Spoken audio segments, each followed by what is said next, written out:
Assalamualaikum warahmatullahi wabarakatuh. Perkenalkan, nama saya Fatimah Zahra dari kelas C24F, NIM 24040755245.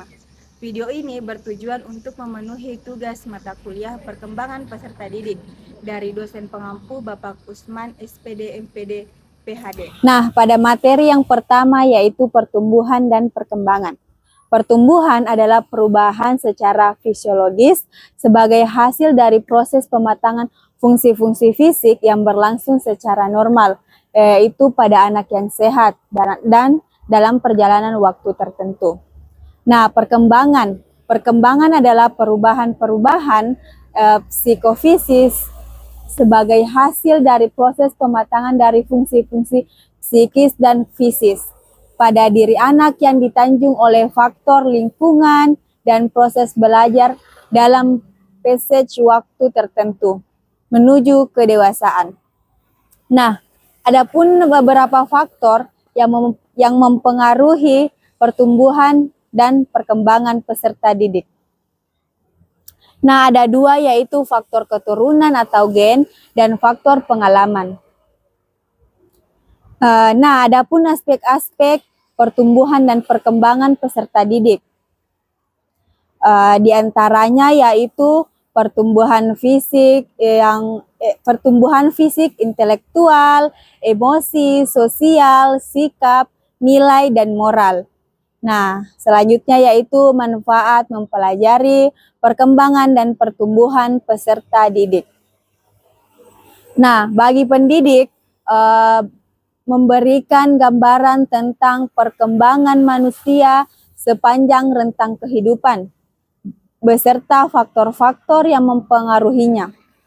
Nah, bagi peserta didik, memiliki pengetahuan tentang konsep-konsep perkembangan peserta didik. Nah, materi yang kedua yaitu materi teori perkembangan peserta didik. Nah, dapat kita simpulkan bahwa teori perkembangan peserta didik adalah teori yang dapat memberikan Bapak, Ibu, guru sebuah kerangka berpikir atau konsep untuk menentukan pelajaran apa yang cocok digunakan agar membantu perkembangan peserta didik. Nah, di sini membantu perkembangan peserta didik sesuai dengan tujuan pendidikan. Nah, dengan beberapa teori-teori perkembangan, yaitu teori psikoanalitis dan teori kognitif, teori perilaku dan teori belajar sosial. Nah, materi yang ketiga yaitu materi perkembangan kognitif. Jadi, perkembangan kognitif adalah tahapan-tahapan perubahan yang terjadi dalam rentang kehidupan manusia untuk memahami, mengelola informasi, memecahkan masalah, dan mengetahui sesuatu. Adapun proses perkembangan kognitif anak, yaitu yang pertama ada sensori motor, pra-operasional, operasional konkret, dan terakhir yaitu operasional format. Selain proses perkembangan kognitif anak, ada juga karakteristik perkembangan kognitif yang pertama, yaitu pada tahapan perkembangan kognitif 6 tahun, tahapan perkembangan kognitif 7 tahun, tahapan perkembangan kognitif 8 tahun, tahapan perkembangan kognitif 9 sampai 10 tahun, dan yang terakhir yaitu tahapan perkembangan kognitif usia 11 sampai 12 tahun. Yang keempat yaitu perkembangan sosial dan emosional anak. Mencakup kemampuan untuk memahami, mengatur, dan mengekspresikan emosi serta kemampuan untuk berinteraksi secara sehat dengan orang lain. Proses ini berlangsung sejak lahir dan terus berkembang sehingga dewasa. Dipengaruhi oleh lingkungan keluarga, teman sebaya, dan pendidikan.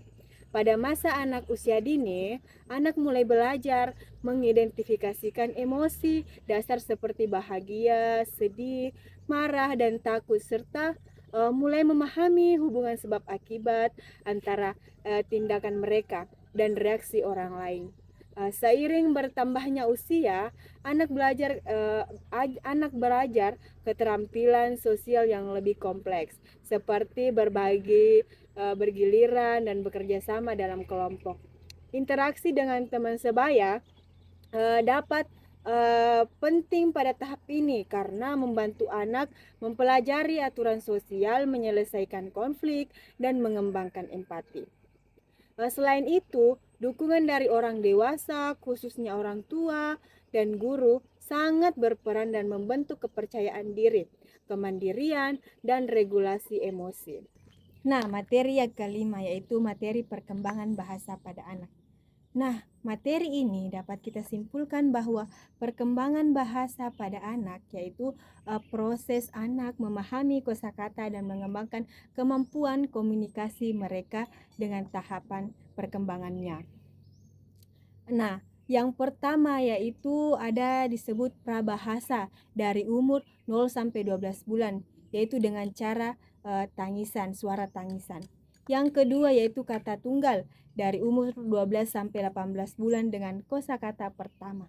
Yang ketiga yaitu dengan kata dua yaitu usia sampai 24 bulan dengan dua kata digabungkan. Keempat yaitu 2 sampai 3 tahun, mereka dengan kalimat sederhana. Nah, ada yang terakhir yaitu 3 tahun dan seterusnya. Itu dengan penguasaan kosakata dan tata bahasa yang mereka gunakan. Nah, adapun faktor yang mempengaruhi, yang pertama yaitu lingkungan dan yang kedua interaksi dengan orang dewasa. Nah, materi yang terakhir yaitu materi perkembangan kognitif. Jadi, perkembangan kognitif adalah tahapan-tahapan pertumbuhan yang terjadi dalam rentang kehidupan manusia untuk memahami, mengelola sesuatu, memecahkan informasi, dan mengetahui sesuatu. Nah, adapun proses perkembangan kognitif perkembangan kognitif pada anak yang pertama yaitu ada disebut dengan sensori motor, praoperasional, operasional konkret, dan terakhir yaitu operasional formal. Selain itu, perkembangan kognitif anak ada juga yang disebut dengan karakteristik perkembangan kognitif. Nah, di sini ada perkembangan pada tahapan usia 6 tahun. Perkembangan kognitif 7 tahun, tahapan perkembangan kognitif 8 tahun, tahapan perkembangan kognitif 9 sampai 10 tahun, dan yang terakhir yaitu perkembangan 9 sampai 10 tahun. Baik, sekian materi dari saya. Semoga bermanfaat. Saya akhiri dengan ucapan Assalamualaikum warahmatullahi wabarakatuh. Oke teman-teman, terima kasih sudah menonton videonya.